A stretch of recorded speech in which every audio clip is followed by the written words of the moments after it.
So my husband 3D prints, and I'm always wanting new fidgets for my kiddos at school.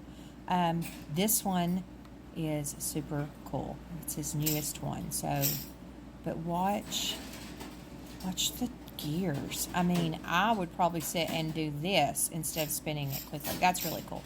But I love to watch the gears move. To me, that is mesmerizing.